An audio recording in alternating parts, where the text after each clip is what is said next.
ಎಲ್ರಿಗೂ ನಮಸ್ಕಾರ. ಎಲ್ಲಿಂದ ಶುರು ಮಾಡಲಿ ಗೊತ್ತಾಗ್ತಾ ಇಲ್ಲ ನನಗೆ. ಅದೇ ನಾನು ಎಲ್ಲ ಕಡೆ ಹೇಳ್ತಾ ಇರ್ತೀನಿ, ನನಗೆ ಎರಡು ಪ್ರಾಬ್ಲಮ್ ಇದೆ. ಒಂದು, ನನಗೆ ಮಾತಾಡೋಕ್ಕೆ ಬರಲ್ಲ. ಇನ್ನೊಂದು, ಮಾತಾಡೋಕ್ಕೆ ಶುರು ಮಾಡಿದ್ರೆ ನಿಲ್ಸಕ್ಕೆ ಬರಲ್ಲ. ಅದೇ ಟೀಸರು 1 ಮಿನಿಟ್ ಎಷ್ಟಿದೆ ಸರ್? 1 ಮಿನಿಟ್ 40 ಸೆಕೆಂಡ್ಸ್ ಇದೆ. ಅದಕ್ಕೆ ಇಲ್ಲಿ ಬರ್ಬೇಕಾದ್ರೆ ಮೋಕ್ಷ ನೋಡ್ದ 1 ಮಿನಿಟ್ 40 ಮಿನಿಟ್ಸ್ ಇದೆ ಅಷ್ಟೇ, 40 ಸೆಕೆಂಡ್ಸ್ ಇದೆ. ಇರೋದು ಒಂದು ನಿಮಿಷದಕ್ಕೆ ಎಷ್ಟಯ್ಯ ಮಾತಾಡ್ತೀಯ ನೀನು ಅನ್ನಿಸ್ಕೊಳ್ಳೋದಕ್ಕಿಂತ ಮುಂಚೆ ಬರೀ ಟೀಸರಿನ ಬಗ್ಗೆ ಮಾತಾಡ್ತೀನಿ, ರಿಲೀಸಿನ ಬಗ್ಗೆ ಮಾತಾಡುವಂಥದ್ದು. ನಮಗೆ ಭಾಳ ಹಿಂದೆ ಈ ಒಂದು ಜಾನಪದ ಕಥೆ ಇದೆ ನಮ್ಮದು. ಈ ತೋಳ ಬಂತು ತೋಳ ಅಂತ ಅನ್ನುವ ಒಂದು ಜಾನಪದ ಕಥೆ ಇದೆ. ಒಂದಿಷ್ಟು ಜನ ಕುರಿ ಕಾಯೋ ಹುಡುಗರು ಈ ಊರ ಪಕ್ಕದಲ್ಲಿ ಕುರಿ ಕಾಯ್ತಾ ಇರ್ತಾರೆ. ತುಂಬನೇ ತಮಾಷೆ, ಅವ್ರಿಗೊಂಥರ ತೋಳ ಬಂತು ತೋಳ ಅಂತಿದ್ದಂಗೆ ಊರಿನವರೆಲ್ಲ ಓಡಿ ಬರ್ತಾರೆ. ಓಡಿ ಬಂದ ತಕ್ಷಣ ನೋಡಿದ್ರೆ ಇಲ್ಲ ಅಂತ ಮತ್ತೆ ಹೋಗ್ತಾರೆ. ಇನ್ನೊಂದ್ಸಲ ಬರ್ತಾರೆ, ಇನ್ನೊಂದ್ಸಲ ಒಂದು 4-5 ಸಲ ಮಾಡ್ತಾರೆ. ಒಂದ್ಸಲ ನಿಜವಾಗ್ಲೂ ತೋಳ ಬಂದ್ಬಿಡ್ತದೆ. ಕರೀತಾರೆ ಊರಿನವರೆಲ್ಲ, ಬರೋದೇ ಇಲ್ಲ ಯಾರು. ಏನಂತಂದ್ರೆ ತೋಳ ಬಂದಿಲ್ಲ ಅಂತ ಅಂದ್ಕೊಂಡು ನನಗೆ ಈ ಪಿಕ್ಚರ್ ಒಂದೊಂದು ಪೋಸ್ಟರ್ ಬಿಟ್ಟಾಗ್ಲೂ ಹಂಗೆ ಅನ್ಕೊಂತ ಇದೆ. ಜನ ಏನಪ್ಪ ತೋಳ ಬಂತು ತೋಳ ಅನ್ಕೊಂಡ್ಬಿಡ್ತಾರ ಇದನ್ನ ಅಂತ. ಆದ್ರೆ ನಿಜ ಹೇಳ್ತೀನಿ, ಈ ಸಲ ಖಂಡಿತವಾಗ್ಲೂ ಜನವರಿ 10ನೇ ತಾರೀಕು ಸಿನಿಮಾ ಚೂಮ್ ಅಂತ ರಿಲೀಸ್ ಆಗುತ್ತೆ ಅಂತ ಅನ್ನೋವಂಥದ್ದು. ಅದಕ್ಕೆ ಬಹಳಷ್ಟು ಜನರು ಕಾರಣ ಆಗಿದ್ದಾರೆ ಇಲ್ಲಿ. ನಾವು ಮುಂದೆಗಡೆ ಅಂದರೆ ತೆರೆ ಮುಂದೆ ಕಾಣಿಸುವಂಥ ನಟನಟಿಯರಾದ್ರೂ ಕೂಡ ಹಿಂದೆ ಈ ಸಿನಿಮಾ ರಿಲೀಸ್ ಆಗಲಿಕ್ಕೆ, ಈ ಸಿನಿಮಾ ಭದ್ರವಾಗಿ ನಿಂತ್ಕೊಳ್ಳಿಕ್ಕೆ ಒಂದಿಷ್ಟು ಕಾಣದ ಹೀರೋಗಳು ನಮ್ಮ ಜೊತೆಯಲ್ಲಿ ಇರುವಂಥದ್ದು ಈ ಸಿನಿಮಾಗೆ ಸಿಕ್ಕಂಥ ಒಂದು ದೊಡ್ಡ ಬೆನ್ನೆಲುಬು. ಅದರಲ್ಲಿ ಪ್ರಮುಖರಾದಂಥದ್ದು ತರುಣ್ ಸುಧೀರ್ ಅವರು. ತರುಣ್ ಸುಧೀರ್ ಅವರ ಒಂದೇನು ಓಂಕಾರ ಇತ್ತು, ಅಲ್ಲಿಂದ ಶುರುವಾದಂಥ ಒಂದು ಸಿನಿಮಾ ಇವತ್ತು ನಿರಂಜನ್ ಸರ್ ಅವರ ಕೃಪಾ ಕಟಾಕ್ಷದೊಂದಿಗೆ ಈ ಸಿನಿಮಾ ಕಂಪ್ಲೀಟ್ ಆಗಿದೆ ಅಂತ ಅನ್ನೋದಾಯಿತು ಅಂತಂತಂದರೆ ಇದು ಅವ್ರಗಳಿಗೆ ಸೇರಬೇಕಾದಂಥ ಕ್ರೆಡಿಟ್ಸ್ ಇದು. ಇವತ್ತು ಈ ರಿಲೀಸನ್ನು ಮಾತ್ರ ಆ ಕಡೆ ಅಲ್ಲಾಡಲಾರ್ದಂಗೆ ಇವತ್ತು ಮಾಡಬೇಕು ಅಂತಂದರೆ ಏನು ಮಾಡೋದು ಅಂತ ಯೋಚನೆ ಮಾಡಿದಾಗ ನಮ್ಮ ಚೇಂಬರ್ ಅಧ್ಯಕ್ಷರು ಮತ್ತು ಮಂಜಣ್ಣನ ಇಬ್ಬರನ್ನ ಸಾಕ್ಷಿಯಾಗಿ ಇಟ್ಕೊಂಡು ಇವತ್ತು ಮತ್ತೊಂದು ಸಲ ಹೇಳ್ತೀನಿ, ಜನವರಿ 10ನೇ ತಾರೀಕು ಸಿನಿಮಾ ರಿಲೀಸ್ ಮಾಡ್ತೀನಿ ಅನ್ನೋವಂಥದ್ದು. ಬಹಳಷ್ಟು ವರ್ಷಗಳಾಗಿತ್ತು. ಸಂಕ್ರಾಂತಿ ದಿವಸ ಒಂದು ಕನ್ನಡ ಸಿನಿಮಾ ರಿಲೀಸ್ ಆಗಿರುವಂಥದ್ದು. ಏನಕ್ಕೆ ಅಂತಂತಂದರೆ ಈ ಪೊಂಗಲ್ ಅನ್ನೋ ವಿಚಾರಕ್ಕೆ, ಅಂದರೆ ಈಗ ಸಂಕ್ರಾಂತಿ ವಿಚಾರಕ್ಕೆ ದೊಡ್ಡ ಬೇರೆ ಭಾಷೆ ಸಿನಿಮಾಗಳು ರಿಲೀಸ್ ಆಗ್ತಾ ಇರುತ್ತೆ. ಥಿಯೇಟರ್ಸ್ ಸಮಸ್ಯೆ ಆಗ್ಬೋದು, ಆಮೇಲೆ ಆಡಿಯನ್ಸು ಚೆದರು ಹೋಗ್ಬಿಡ್ತಾರೇನೋ ಅಂತನ್ನುವಂಥ ಒಂದು ಬಹಳಷ್ಟು ವರ್ಷಗಳು ಅಲ್ವಣ್ಣ. ನನಗೆ ಗೊತ್ತಿರೋಂಗೆ ತುಂಬ ವರ್ಷಗಳಾಗಿತ್ತು. ಭಾಳ ವರ್ಷಗಳ ನಂತರ ಸಂಕ್ರಾಂತಿಗೆ ಒಂದು ಕನ್ನಡ ಸಿನಿಮಾ ಬರ್ತಾ ಇದೆ. ಭಾಳ ಧೈರ್ಯ ಮಾಡಿನೇ ಸಂಕ್ರಾಂತಿಗೆ ಬರ್ತಾ ಇದ್ದೀವಿ. ಕನ್ನಡ ಸಿನಿಮಾ, ಕನ್ನಡ ಪ್ರೇಕ್ಷಕರಿಗೋಸ್ಕರ ಸಂಕ್ರಾಂತಿಗೆ ಒಂದು ಸಿನಿಮಾ ಬೇಡವಾ ಅಂತ ಅನ್ನುವಂಥದ್ದು. ಬಹಳಷ್ಟು ಏನೇನು ಈ ಫಾರ್ಮುಲಾಸ್ ಇದೆ, ಇತ್ತೀಚಿನ ದಿವಸದ ಫಾರ್ಮುಲಾಸನ್ನು ಬ್ರೇಕ್ ಮಾಡಿ ಫಸ್ಟ್ ಟೈಮ್ ಕನ್ನಡ ಪ್ರೇಕ್ಷಕರಿಗೆ ಒಂದು ಸಿನಿಮಾ ನಮ್ಮ ಸಂಕ್ರಾಂತಿಗೋಸ್ಕರ ಬರಬೇಕು ಅಂತ ಅನ್ನೋವಂಥ ಧೈರ್ಯ ಮಾಡ್ತಾ ಇದ್ದೀವಿ. ಖಂಡಿತ ಹೇಳ್ತೀನಿ, ಈ ಸಿನಿಮಾದ ನಂಬಿಕೆ ನನಗೆ ಎಷ್ಟಿದೆ ಅಂತ ಅನ್ನೋದಾಯಿತು ಅಂತಂತಂದರೆ ಜನವರಿ 10ನೇ ತಾರೀಕು ಸಂಕ್ರಾಂತಿ ಈ ಸಿನಿಮಾ ಚೆನ್ನಾಗಾಗೋದ್ರ ಮುಖಾಂತರ ಈ ಸಿನಿಮಾದ ಗೆಲುವಿನ ಒಟ್ಟಿಗೆ, ಅಂದರೆ ನಾನು ಹೇಳ್ತಾ ಇದ್ದೀನಿ, ಇದು ಭಾಳ ಕೊಬ್ಬಿಂದ ಹೇಳ್ತಾ ಇದ್ದೀನಿ ಅಂತಲ್ಲ, ಅಂದರೆ ಒಂದು ಕನ್ನಡ ಪ್ರೇಕ್ಷಕನಾಗಿ, ಕನ್ನಡದ ಕಲಾವಿದನಾಗಿ ಹೇಳ್ತಾ ಇದ್ದೀನಿ. ಮುಂಬರುವ ದಿವಸಗಳಲ್ಲಿ ಜನವರಿ 10ನೇ ತಾರೀಕು ಕನ್ನಡ ಸಿನಿಮಾಗೆ ಒಂದು ಸೂಕ್ತವಾದ ಡೇಟು ಅಂತ ಅನ್ನುವಂಥದ್ದು ಈ ಸಿನಿಮಾ ನಿರೂಪಿಸ್ಲಿ ಅಂತ ಅನ್ನುವಂಥದ್ದು ನನ್ನ ನಂಬಿಕೆ. ಯಾಕಂದರೆ ಬಹಳಷ್ಟು ವರ್ಷಗಳಾಗಿದ್ದಂಥದ್ದು ಈ ಸಿನಿಮಾ ಇಷ್ಟು ಗಟ್ಟಿಮುಟ್ಟಾಗಿ ಭದ್ರವಾಗಿ ನಿಂತ್ಕೊಂಡಿದೆ ಅಂತ ಅನ್ನೋದಾಯ್ತಂದರೆ ನನ್ನನ್ನು ಇಷ್ಟು ಹಾಡಿ ಹೊಗಳಿದ್ರು. ಇದು ನಾನೊಬ್ಬನ ಕೆಲಸ ಅಲ್ಲ, ನನ್ನ ಜೊತೆಯಲ್ಲಿ ನಿಂತ್ಕೊಂಡಂಥ ಅಷ್ಟು ಜನ ಹೀರೋಗಳು ಇಲ್ಲಿ ಕಾರಣಕರ್ತರು. ಇದಕ್ಕೊಂದು ಚಪ್ಪಾಳೆ ಬರಲೇಬೇಕು ಇವ್ರುಗಳಿಗೋಸ್ಕರ. ಯಾಕಂತಂದರೆ ಚಿಕ್ಕಣ್ಣವರಿಂದನೂ ಬರ್ತೀನಿ ನಾನು.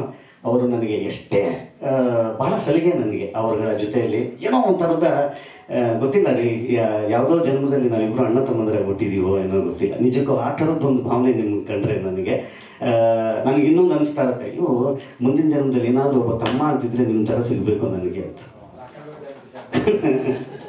ಅಂತ ಅನ್ನೋವಂಥದ್ದು. ಆಮೇಲೆ ಇಲ್ಲಿ ಸಿಕ್ಕಿರೋವಂಥ ಇವು ಇಷ್ಟು ಮುದ್ದಾದ ಮನಸ್ಸುಗಳು ಇವತ್ತು ಪ್ರಭು ಅವರಿಂದ ಹಿಡ್ಕೊಂಡು ಹೇಳ್ತೀನಿ, ಮೇಘನ್ ಅವರಾಗಿರ್ಬೋದು, ಅದಿತಿ ಅವರಾಗಿರ್ಬೋದು, ರಂಜನಿ ಅವರಾಗಿರ್ಬೋದು, ಯಾವ ಮಟ್ಟಕ್ಕೆ ಒಳ್ಳೆಯವರು ಅಂತಂತಂದರೆ ಹಿಂಗೂ ಇರೋಕ್ಕೆ ಸಾಧ್ಯನಾ ಅಂತ ಅನ್ನೋವಂಥದ್ದು.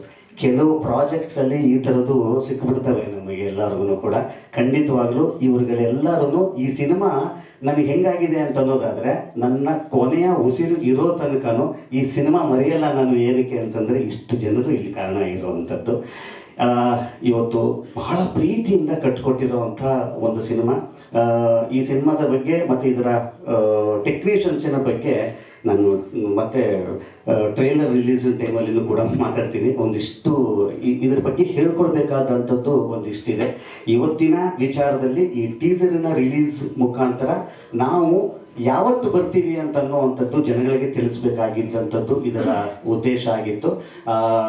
ಜನವರಿ 10ನೇ ತಾರೀಕು ಮಂತರ್ ನಿಮ್ಮಗಳ ಜೊತೆಯಲ್ಲಿ, ನಿಮ್ಮಗಳ ಮುಂದೆ, ನಿಮ್ಮ ಪಕ್ಕದ ಥಿಯೇಟರ್ಸ್ಗೆ ಬರ್ತಾ ಇದ್ದೀವಿ. ಮತ್ತೊಂದು, ಈ ಸಿನಿಮಾಗೆ ನಾವು ಜಾಸ್ತಿ ಕಾರ್ಯಕ್ರಮಗಳನ್ನ ಮಾಡೋಕ್ಕಾಗಲ್ಲ. ಏನಕ್ಕೆ ಅಂತಂದರೆ ಇದೊಂದು ಹಾರರ್ ಸಿನಿಮಾ ಆಗಿರೋದ್ರಿಂದ ಇವತ್ತು ನವನೀತ್ ಅವರು, ಈ ಸಿನಿಮಾದ ನಿಜವಾದ ಹೀರೋ ಇನ್ನೊಬ್ಬರವರು ಅನೂಪ್ ಅವರು ಮತ್ತು ಅವಿನಾಶ್ ಅವರು ಇದ್ದಾರೆ.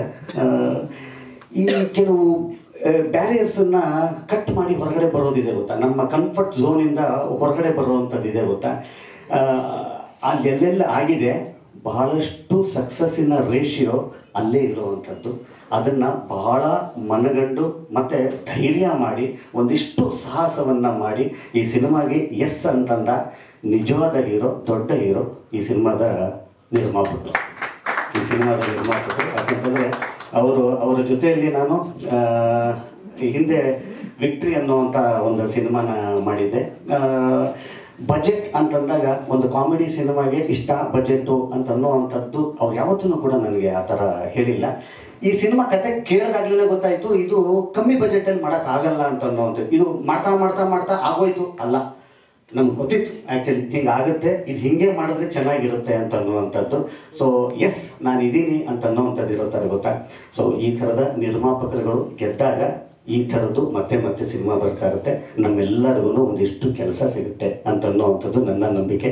ಈ ಸಿನಿಮಾದ ಹೀರೋ ಇವರಾದರೆ, ಇನ್ನೊಬ್ಬ ಹೀರೋ ನಮ್ಮ ನವನೀತ್ ಅವರು ಅಷ್ಟು ಚೆಂದ ಕಟ್ಕೊಟ್ಟಿದ್ದಾರೆ ಸಿನಿಮಾ. ನಿಮಗೆ 10ನೇ ತಾರೀಕು ಹಬ್ಬಕ್ಕೆ ಒಂದು ಬಹಳ ಒಳ್ಳೆಯ ಕನ್ನಡ ಸಿನಿಮಾ ಬರ್ತಾ ಇದೆ ಅಂತ ಅನ್ನೋವಂಥದ್ದು ಈ ಸಿನಿಮಾದಲ್ಲಿ ಭಾಗವಾಗಿ ನಾನು ಹೇಳೋದಕ್ಕೆ ಇಷ್ಟಪಡ್ತೀನಿ. ಮತ್ತೆ ನಮ್ಗೆ ಅದೇ ಹೇಳಿದಾಗೆ ತುಂಬ ಕಾರ್ಯಕ್ರಮ ಮಾಡೋಕ್ಕಾಗಲ್ಲ ಈ ಸಿನಿಮಾದಲ್ಲಿ. ಏನಕ್ಕೆ ನಮ್ಗೆ ಜಾಸ್ತಿ ಕಾಂಟೆಂಟ್ಸ್ ಇಲ್ಲ, ಸಾಂಗ್ಸ್ ಆಗಿರ್ಬೋದು, ಫೈಟ್ಸ್ ಆಗಿರ್ಬೋದು, ಅಂಥದ್ದೇನಿಲ್ಲ. ಟೀಸರ್ ಇದಾದ ಮೇಲೆ ಒಂದು ಟ್ರೇಲರ್ ಇರುತ್ತೆ. ಟ್ರೇಲರ್ ಆದ ನಂತರ ಸಿನಿಮಾ ರಿಲೀಸ್ ಆಗುತ್ತೆ. ನಿಮ್ಮೆಲ್ಲರ ಬೆಂಬಲ ಈ ಸಿನಿಮಾದ ರಿಲೀಸಿನ ಒಟ್ಟಿಗೆ ಇರಲಿ ಅಂತ ಅನ್ನುವಂಥದ್ದು ಈ ಮುದ್ದಾದ ತಂಡದ ಪರವಾಗಿ ನಿಮ್ಮನ್ನೆಲ್ಲರನ್ನೂ ಕೇಳ್ಕೊಳ್ತೀನಿ.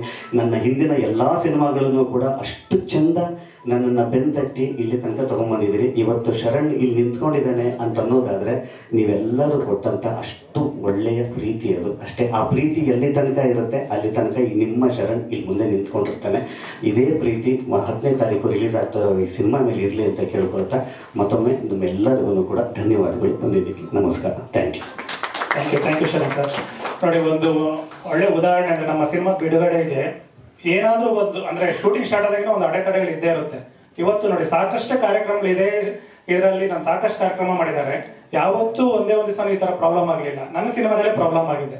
ಗೊತ್ತಿಲ್ಲ, ಮೇ ಬಿ ಇಲ್ಲಿಗೆ ಲಾಸ್ಟ್ ಆಗುತ್ತೆ ಅನ್ಕೊಂತೀನಿ. ತೊಂದರೆಗಳೆಲ್ಲ ಇನ್ನು ಮುಂದೆ ಎಲ್ಲಾನು ವಿಘ್ನಗಳೇನು ಇಲ್ಲದೆ ಎಲ್ಲಾನು ಒಳ್ಳೇದಾಗುತ್ತೆ ಅಂತ ಅನ್ಕೊಂಡಿದ್ದೀನಿ. ಹಾಗೆ ಇವತ್ತು ನನ್ನ ಈ ಕಾರ್ಯಕ್ರಮಕ್ಕೆ ಬಂದಿರುವಂತಹ ಎಲ್ಲ ಮಾಧ್ಯಮ ಮಿತ್ರರಿಗೆ ಮತ್ತೆ ನನ್ನ ಸಿನಿಮಾ ತಂಡ ಆಗ್ಬೋದು, ಮತ್ತೆ ಯಾರ್ಯಾರು ಬಂದು ಪ್ರೋತ್ಸಾಹ ನೀಡಿದಂತಹ ಎಲ್ಲರಿಗೂ ಸಹ ತುಂಬ ಹೃದಯದ ಧನ್ಯವಾದಗಳು. Thank you.